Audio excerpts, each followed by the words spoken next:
நாம பார்க்க போகிறது ஜூபின் கார்க். அஸ்ஸாமினுடைய பாடகர் ஜூபின் கார்க். இந்த பேரே அவர் மரணத்துக்கு அப்புறம் தான் நம்மள பல பேருக்கே தெரிஞ்சிருக்கும். என்ன காரணம்னா, அஸ்ஸாமிய பாடல்கள் நம்மளை இன்னும் சேரலை அப்படிங்கிறதும் ஒரு பெரிய காரணம். ஜூபின் கார்க் பார்த்தீங்கன்னாக்கா சிங்கப்பூருக்கு போகிறாரு. அங்கே ஒரு விழாவில் கலந்துக்கிறாரு. அதன் பிறகு இந்த ஸ்கூபா டைவிங் சொல்லுவாங்க இல்லையா, அந்த நீருக்குள்ளே நடக்கக்கூடிய அந்த நீர் விளையாட்டுகள், அந்த சாகச விளையாட்டில் அவர் கலந்துக்கிறாரு.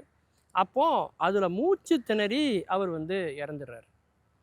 அஸ்ஸாம் மக்களை ஒரு பேரதிர்ச்சிக்குள்ளாகுது இந்த சம்பவம். அவருடைய மறைவுக்காக அஸ்ஸாம் மாநிலத்தில் 3 நாட்கள் துக்கம், மாநில துக்கம் அனுசரித்தாங்க. 21 குண்டுகள் முழங்க அவருடைய உடல் தகனம் செய்யப்பட்டது. 6 ஏக்கர் பரப்பளவு உள்ள ஒரு மைதானத்தை அரசாங்கமே உடனே கையகப்படுத்தி நெடுஞ்சாலையில் உள்ள போக்குவரத்தை எல்லாம் தடை செய்து, மேகாலயாவில் உள்ள மதுபாலைகளெல்லாம் மூடி, ஒரு அஸ்ஸாம் அந்த மாநிலம் முழுக்கவே ஒரு குலுங்குச்சுன்னே சொல்லலாம். ஒரு பாடகருக்கு இவ்வளோ பெரிய மரியாதையா அப்படிங்கிற வகையில் எல்லாருமே யோசிக்கிறாங்க. என்ன காரணம்னா, அவருடைய இறுதி ஊர்வலத்தில் கலந்து கொண்ட மக்கள் தொகை எவ்வளவு அப்படின்னு பார்க்கும்போது, உலக சாதனைன்னு சொல்லுவாங்க இல்லையா, அதாவது எலிசபெத் மகாராணியினுடைய இறப்பில் கூடிய கூட்டம், மைக்கேல் ஜாக்சனுடைய இறப்பில் கூடிய கூட்டம், தமிழ்நாட்டில் பேரறிஞர் அண்ணா அவர்களுடைய இறப்பில் கூடிய கூட்டம், அதற்கு சமமான ஒரு கூட்டத்தை, ஒரு உலக சாதனை கூட்டத்தை அங்கே ஜூபின் கார்க்கினுடைய இறுதி ஊர்வலத்தில் கலந்து கொண்டவர்கள் இருந்தார்கள். அப்படிங்கிறது தான் அதில் உள்ள ஒரு பெரிய சிறப்பு செய்தி இல்லையா. அவர் 38,000 பாடல்கள் பாடியிருக்கார்.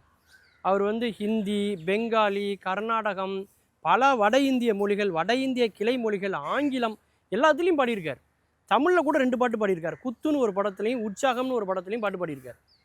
அவர் ஒரு பாடகராக மட்டும்தான் அவருக்கு அடையாளமா? இல்லைங்க. அவர் ஒரு பாடலாசிரியர், அவர் ஒரு நடிகர், அவர் ஒரு தயாரிப்பாளர், அவர் ஒரு இயக்குனர்னு பல பரிணாமங்களை, பல பரிமாணங்களை எடுத்த ஒரு மனிதர் தான் ஜூபின் கார்க். அது எல்லாவற்றையும் விட அவர் மிகச்சிறந்த மனிதராக வாழ்ந்திருக்காருங்க. அதனால தான் இவ்வளோ பெரிய கூட்டம் வந்திருக்கு. அவர் பிறப்பால் ஒரு பிராமண சமூகத்தை சார்ந்தவர்.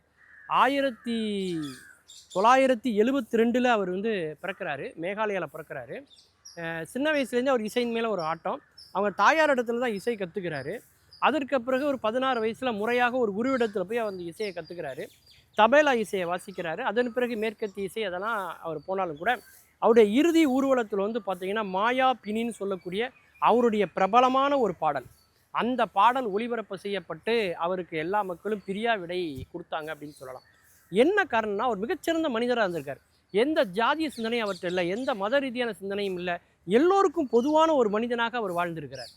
இலங்கையில் தமிழ் மக்களுக்கு பெரிய அநீதி இழைக்கப்பட்ட பொழுதும் குரல் கொடுத்தவராக அந்த அஸ்ஸாம் பாடகர் இருந்திருக்கிறார் என்பது தமிழர்களாகிய நாம் அத்துணை பேருமே பெருமைப்பட வேண்டிய ஒரு செய்தி. அது மட்டுமல்ல, குஜராத் படுகொலையாக இருக்கட்டும், அதன் பிறகு வந்த அஸ்ஸாம் மக்களுக்கு எதிராக இருந்ததாக சொல்லப்பட்ட அந்த குடியுரிமை திருத்த சட்டமாக இருக்கட்டும், இப்படி பல பிரச்சனைகளுக்கு அவர் குரல் கொடுத்துருக்கார். ஆனால் அவர் எந்த அரசியல் இயக்கத்திலையும் கிடையாது. அவ்வளோ ஏங்க, கொரோனா காலத்தில் மிகப்பெரிய பெருந்தொற்று பாதிப்பு ஏற்பட்ட காலத்தில் கூட பார்த்தீங்கன்னா, தன்னுடைய மிகப்பெரிய அரண்மனை போன்ற வீட்டையே திறந்து கொடுத்து பல நோயாளிகளை தங்க வைத்து பலரையும் குணப்படுத்திய ஒரு மனிதநேயமிக்க ஒரு பண்பாளர். அவர் சாதாரணமாக சாலையில் நடந்து போகும்போதே அங்கே இருக்கிறவர்களெல்லாம் எளிமையாக அவர் சந்திக்கக்கூடிய ஒரு மனிதராகவும் அவர் இருந்திருக்கிறார். அவருடைய எளிமையான தன்மை, மக்களை எல்லோரையும் அரவணைத்து போகக்கூடிய பாங்கு, அவர் மக்களுக்கு செய்த பல தொண்டு, பல சேவைகள், இதையெல்லாம் பார்த்து தான் மக்கள் இவ்வளோ பெரிய ஒரு மக்கள் செல்வாக்கு மிக்க ஒரு மனிதராக அவர் வாழ்ந்திருக்கிறார். அதனால தான் அவருடைய இறப்பில் பார்த்தீங்கன்னா, இவ்வளோ பெரிய மக்கள் ஒன்று கூடி இன்றைக்கி அது உலகமே உற்று நோக்கக்கூடிய ஒரு செய்தியாக அது மாறி இருக்கிறது என்றால், அது ஜூபின் கார்க் என்பவர் ஒரு பாடலாசிரியர், பாடகர் மட்டுமல்ல, மிகச்சிறந்த மனிதராக இருந்திருக்கு. அதனால தான் அவருடைய உடல் சிங்கப்பூரில் பிரேத பரிசோதனை செய்யப்பட்டாலும் கூட, இந்தியா வந்ததுக்கப்புறமும் அவருடைய உடலை மீண்டும் பிரேத பரிசோதனை செய்யணும்னு சொல்லி அவருடைய ரசிகர்கள் எல்லாம் வேண்டுகோள் விடுக்கிறாங்க. அப்படிப்பட்ட சூழ்நிலை மீண்டும் அது உறுதி செய்யப்பட்ட பிறகு தான் அவருடைய உடலானது நல்லடக்கம் செய்யப்பட்டிருக்கிறது என்று சொன்னால், அஸ்ஸாமினுடைய அடையாளமாகவே வாழ்ந்தவர் அவர்.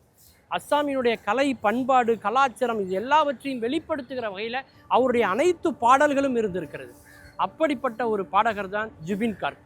மீண்டும் பல புதிய தகவல்களோடு, அதில் அறியப்படாத பக்கங்களோடு உங்களை சந்திக்கிறேன். நன்றி, வணக்கம்.